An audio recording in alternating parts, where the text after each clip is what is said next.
ఈ మధ్య కాలంలో అలాంటిది చాలా సివియర్గా మీరు ఫేస్ చేసినట్టున్నారు. ఈ బెంగళూరుకి సంబంధించిన ఇష్యూ అసలు ఏంటండి అది? నాకు మీ పేరు ఎందుకు వచ్చింది, అసలు మీరు ఎక్కడున్నారు? ఎక్స్ప్లెనేషన్ ఇచ్చినా కూడా ఆ ట్రోలింగ్ కావచ్చు, ఆ కమెంట్స్ కావచ్చు తగ్గలేదు. ఎందుకు? చెప్తున్నా కదా, ఒక కసి. అంటే ఇప్పుడు ఇంకా తిట్టేసి చంపేసి అవతల వాళ్ళని మానసికంగా కృంగతీసేసి ఇంకా అసలు భయపెట్టి వద్దు బాబా అని వెనక్కి వెళ్ళిపోయేలా చేసేయాలి. ఎవరు రాకూడదు, వాళ్ళే ఉండాలి. ఎవరు బయట వాళ్ళు రాకూడదు, ఎవరు కొత్త వాళ్ళు రాకూడదు. యువతల పక్క వెల్కమ్ చేసి పక్కన పెట్టుకుని భుజం మీద చెయ్యేసి నేను ఉన్నానంటూ ధైర్యం చెప్పి నడిపించేటువంటి వ్యక్తులు ఉన్నారు. అటుపక్క చూస్తే నాకు కామెంట్స్ చూస్తేనే అర్థమైపోతుంది ఎలాంటి ఆలోచనలు ఉన్నాయో, ఎలాంటి వ్యక్తులు ఉన్నారో అసలు.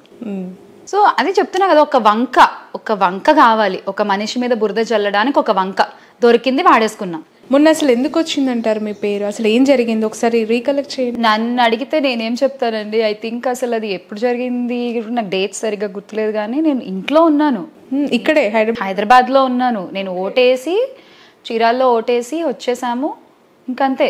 ఎక్కడికి వెళ్ళను కూడా వెళ్ళలే నేను, అసలు హైదరాబాద్ దాటలా. అలాంటిది నేను అక్కడ ఉన్నాను అని చెప్పి వీళ్ళు ఒక వార్తలు క్రియేట్ చేయడం, దట్ ఒక వైసీపీ నేతతో పాటు తన పేరు ఎందుకు? ఎంత అసహ్యం అంటే అది అసలు ఎలా ఉంటుందండి విన్న వాళ్ళకి. ఎగ్జాక్ట్లీ. ఇప్పుడు కాదు అని ప్రూవ్ అయింది, తేటతెల్లాలు అయ్యాయి నిజాలన్నీ కూడా. ఇప్పుడు ఎదుర్కోవాల్సింది వాళ్ళే. ఇప్పుడు ఏం సమాధానం చెప్తారు? సమాధానం చెప్తారని మనం వెయిట్ చేసాం కూడా, సమాధానం ఏమీ రాలేదు అక్కడ నుంచి. సో కేసు ఫైల్ చేసాం కూడా. ఓకే. ఈ కమెంట్స్ చూస్తూ ఉంటాను అంటున్నారు కదా, అవి చదివినప్పుడు ఏమనిపిస్తూ ఉంటుంది? నేను స్టార్టింగ్లో కొంచెం చదివేదాన్నండి, తర్వాత అసలు నేను అసలు నేను చదవడం మానేశాను. అవునా? అదే బెటర్ ఏమో. మనం చేసే పని 100 మందికి నచ్చాలని లేదండి. తిట్టేవాళ్ళు తిడతారు, వాళ్ళ ఇష్టం. అవును.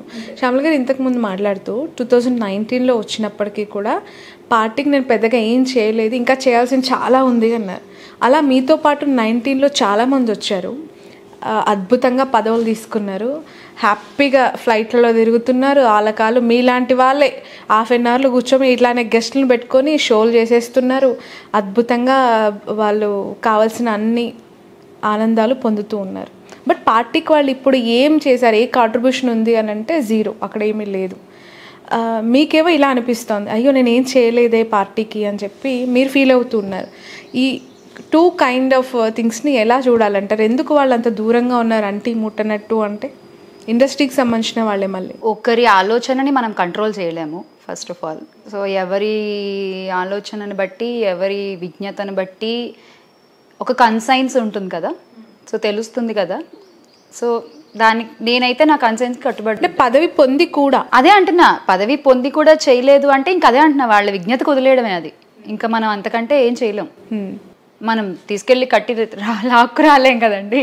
సో ఇది నా ఆలోచన, ఇది నేను, ఎంతకంటే నేనేం చెప్పగలను దాని గురించి, అంతే కదా.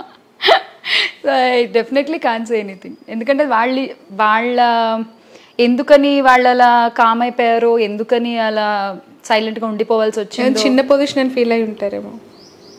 మేబీ ఒక మినిస్టర్, ఒక రాజ్యసభ, ఒక లోక్సభ లాంటివి ఎక్స్పెక్ట్ చేసినప్పుడు, లోక్సభ ఆప్షన్ లేదు, రాజ్యసభ ఎక్స్పెక్ట్ చేసి ఇందాక మనకంటే ముందు వచ్చిన వాళ్ళు చాలా మంది ఉన్నారండి.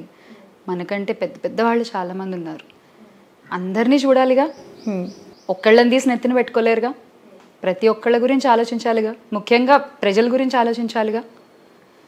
ఒక వ్యక్తి ఒక నిర్ణయం తీసుకున్నప్పుడు ఖచ్చితంగా అది మంచే జరుగుతుంది అనేటువంటి ఒక నమ్మకం మనకు ఉంటే మనం బాగుంటాం. Okay, right. ఇక్కడ ఒక క్వశ్చన్ అడుగుతాను. ఆ వ్యక్తి మీలాగే ఇటు పాలిటిక్స్కి అటు ఇండస్ట్రీకి సంబంధించిన వ్యక్తి బాలకృష్ణ గారు.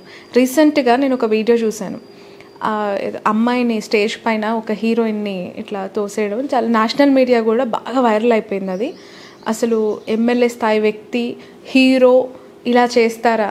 దాన్ని పైపెచ్చు పక్కనున్న డైరెక్టర్ సంథింగ్ మూవీ టీమ్ అసలు అతను తాగలేదు, కింద బాటిల్లో మిక్స్ చేసేసి వీడియో పెట్టారు, అక్కడ కింద బాటిల్లో వైన్ లేదు.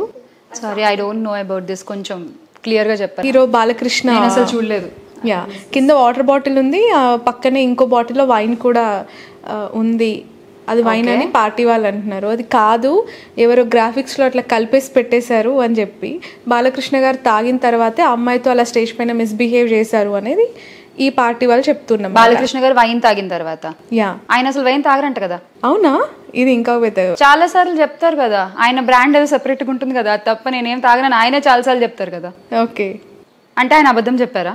అదే నాకు అర్థం కాదు, మీకు క్లారిటీ కోసం మిమ్మల్ని అడిగారు. అసలు బేసిక్గా నాకు ఈ టాపిక్ తెలీదు, ఫస్ట్ ఆఫ్ ఆల్ చూడలేదు నేను. ఓకే, సో ఇప్పుడు ఆయన తాగారని చెప్పి తాగి స్టేజ్ పైన అమ్మాయితో అలా మిస్బిహేవ్ చేశారు, నెట్టేశారు, తోసేశారు, చేయి పట్టుకొని లాగారు అనేది సోషల్ మీడియాలో ఈ పార్టీ తరపున బాగా ట్రోల్ అవుతుంది. నేషనల్ మీడియా కూడా అటెన్షన్ గ్రాప్ చేసింది. ఆ వీడియో ఎందుకంటే నిజంగానే నెట్టేసినట్టే ఉంది అనేది feeling. Majority I show you. యాక్చువల్గా చాలా వైరల్ అయింది అది. నేను చెప్పాను కదా, అసలు ఈ సోషల్ మీడియా నేను ఫోన్లు పక్కన పెట్టే శుభ్రంగా పుస్తకాలు చదువుకుంటున్నాను. నేను బిఫోర్ ఎలక్షనే మీ ఇంటర్వ్యూ కోసం ట్రై చేశాను. ఎట్ లాస్ట్ ఇప్పుడు ఆఫ్టర్ పోలింగ్ అంటే రిజల్ట్కి ఇంకొన్ని రోజుల ముందు మనం మాట్లాడుతున్నాం. What is your assumption Shyamala గారు? ఏపీలో ఏ పార్టీ అధికారంలోకి వస్తుంది అనుకుంటున్నారు? అఫ్కోర్స్ మీరు గ్రౌండ్లో తిరిగారు, ఆ పార్టీకి సపోర్ట్ చేశారు, బట్ అటు సైడ్ నుంచి ఆ 3 పార్టీలు చాలా స్ట్రాంగ్గా ఉన్నాయి, వాళ్ళే అధికారంలోకి వస్తున్నారు అని చెప్పి కొన్ని కోట్లలో బెట్టింగ్ జరుగుతున్న ప్రస్తుత సందర్భంలో నేను ఈ క్వశ్చన్ అడుగుతున్నా మిమ్మల్ని. నా అంచనా అయినా ఏపీ ప్రజల అంచనా అయినా నేను ఒకటే చెప్తా, జూన్ 9వ తారీఖున జగనన్న ప్రమాణ స్వీకారం. తప్పకుండా రావాలి మీరు కూడా. నేనా? నన్ను అంతే, అందరం కలిసి వెళ్దాం. బట్ ఇది ఓవర్ కాన్ఫిడెన్స్, గ్రౌండ్లో రియాలిటీ అలా లేదు అనే వారికి మీరు ఇచ్చే సమాధానం? జూన్ 9న శ్రీ జగన్మోహన్ రెడ్డి గారి ప్రమాణ స్వీకారం విశాఖపట్నంలో అంగరంగ వైభవంగా జరగబోతోంది. ఖచ్చితంగా ఓటేసి ఆశీర్వదించిన వాళ్ళు అందరూ కూడా రావాలి. ఇంత కాన్ఫిడెన్స్ ఏంటండి అసలు? ఇదివరకు చెప్పా, మళ్ళీ చెప్తున్నాను. నేను 3 పార్టీల జెండా పట్టుకోలేదండి. నేను పట్టుకున్న పార్టీ జెండా ఏంటి, అక్కడే నా కాన్ఫిడెన్స్ ఉంది, నా ధైర్యం. రైట్. సో శ్యామల గారిని ఇప్పటి వరకు ఒక ఆర్టిస్ట్గా, యాంకర్గా అండ్ ఇప్పుడు ఒక పార్టీకి సపోర్టివ్ క్యారెక్టర్ రోల్ మేము చూస్తూ ఉన్నాం.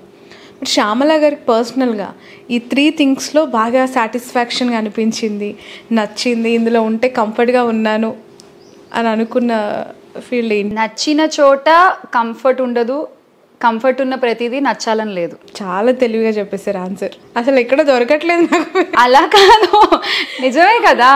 ఇప్పుడు ఎస్, డెఫినెట్గా ఒక ఆర్టిస్ట్గా, ఒక యాంకర్గా ఇట్స్ మై డ్రీమ్. కొన్ని ఇయర్స్గా నేను ఇందులో ఉన్నాను, ఐఎమ్ డూయింగ్, ఇంకా మీదట కూడా ఉంటాను, చేస్తాను.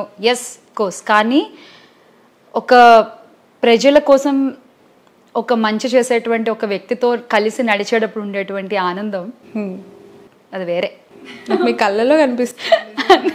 అంటే 2019 కంటే బిఫోరే మీరు అంటే జగన్ గారిని అలా చూస్తూ ట్రావెల్ అయ్యారా ఏంటి దగ్గర నుంచి ఇంత కలిసి? నేను ఎప్పటి నుంచో నేను ఆయన్ని ఫాలో అవుతూనే ఉన్నాను చాలా సంవత్సరాలుగా. సో 2019లో ఐ జాయిన్డ్ అఫీషియల్లీ, అండ్ ఇప్పుడు ఇంకొంచెం విగరస్గా నేను ప్రచారం చేస్తున్నాను తప్ప, అంటే ఆయన ఐడియాలజీ కానీ, చెప్పాను కదా, ఆయన మాటిస్తే నిలబడే విధానం కానీ నాకు ఇష్టం. ఓకే, ఇప్పుడు మీరు అంటున్నారు ఖచ్చితంగా ప్రమాణ స్వీకారం మీరు రావాలని నన్ను ఆహ్వానించారు. గెలిచిన తర్వాత జగన్ గారిని కలిస్తే మొదటగా ఆయనకి ఏం చెప్పాలని అనుకుంటున్నారు మీరు? కంగ్రాచులేషన్స్. అంతకంటే మనం ఏమీ చెప్పే అవసరం లేదు అసలు. Just congratulations, AP happy. AP happy బాగుంది ట్యాగ్ లైన్. శ్యామల గారు కొత్త టైటిల్ ఇచ్చేసారు. అంతే కదా.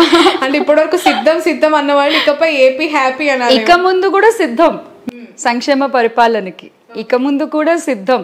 ఎవరన్నా అటు ఇటుగా మాట్లాడితే పనితో సమాధానం చెప్పడానికి ఇక ముందు కూడా సిద్ధం, అన్న వెనకాల నడవడానికి.